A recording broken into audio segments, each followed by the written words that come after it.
Rico, you love Ohio. So this is OH. Yes. That's where they're swagging infinitely. They're Nick Lachey, bro. Where you at? Youngstown, Cleveland, Dayton, Cincinnati. Exactly. These I used to get it in 56 Ohio. towns in Ohio will ban the sale of adult use marijuana despite its legalization, you guys. That's right. Ohioans voted to legalize adult use in November, which means adults 21 and older will be able to possess, grow, and buy marijuana for adult use purposes. According to the Ohio State University's Moritz College of Law, dozens of towns in Ohio will ban the sale of adult use marijuana despite its legalization. The university wrote that 56 municipalities have passed bans on the sale of adult use marijuana as of May 31st, 2024.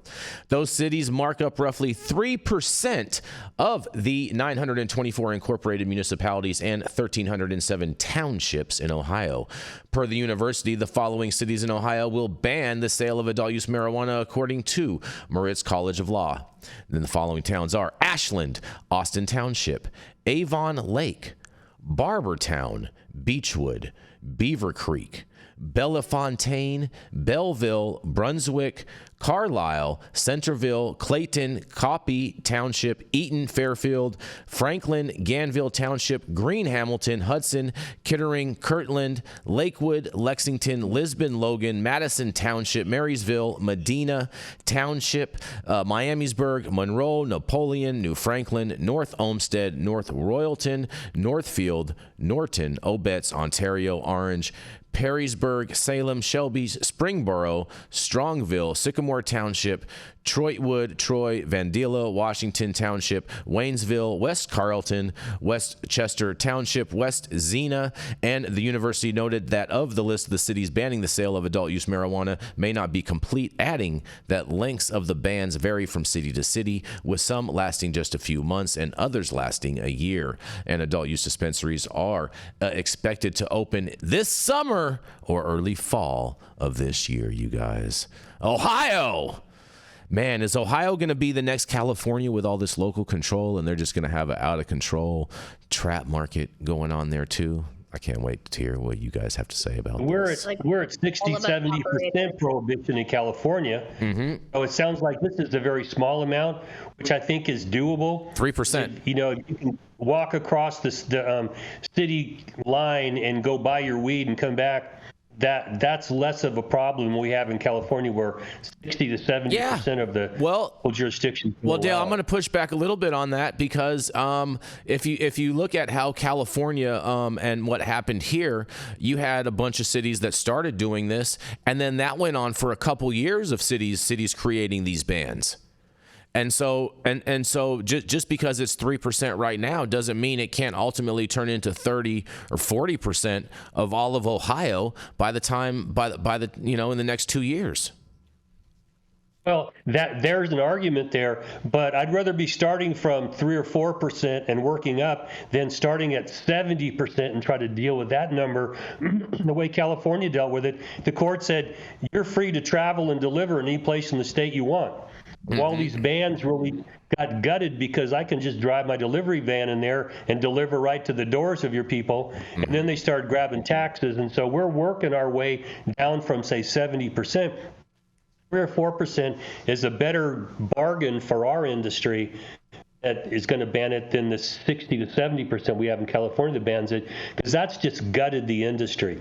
That and the regulations and taxes. Our industry is circling the drain here in California. And I hope other states are watching. Mm-hmm. I just feel like maybe, and I don't know this, maybe Ohio doesn't have a league of cities like what California has. Yeah, league of well, shit. It was how they crafted the law. How they crafted the law by leaving the decisions to go to the local level, which I understand the democratic principles behind that, but at the same time, what ended up happening was, so I'll give you guys some historical context behind this. Mm-hmm. So when we opened California Healthcare Collective in 2004 in Modesto, it caused a knee-jerk reaction from the city to initiate a moratorium and then later a ban. When they got the ban in, they thought the ban was going to kick us out of the city. But what they didn't have the forethought to think about was, we were grandfathered in now because we had already been operating before your moratoriums and bans. So the surrounding cities of Stockton and Merced and Manteca and all of the valley all created their own bans of a knee-jerk reaction from Modesto's knee-jerk reaction. And what it did is it created a pocket around CHC of like 100-mile radius where we were the only dispensary. And instead of actually kicking us out and shutting us down, it created a monopoly situation where we became very, very successful, got the attention of the federal government, and then we know the end of the story after that. But my point is this, is that when you shouldn't build walls, knock walls down, and make bridges. Bridges to the community, bridges to the industry, bridges to your tax dollars. Let's leave that. Oh, but Prop 64 had to market to local control because the League of Cities was going to scream and yell and oppose it more than they actually did. And our local control goes back to the 1880s when they put the power for local police into the hands of cities and counties. And so we had that dynamic in California, and I'm going to assume that a lot of other states have the same dynamic, that unless a state steps in and says this is a state law that's applied uniformly across the state, the locals have the right to have their own laws about this. And that's the problem we have here in California. And we're not going to fix it in California until we get this out of the hands of the locals and allow them to zone it, but they can't stop it. And then that's a whole nother battle to get beyond the local control issues here, which are in our Constitution here in California. And that's just the mess we're in. It's a democratic mess.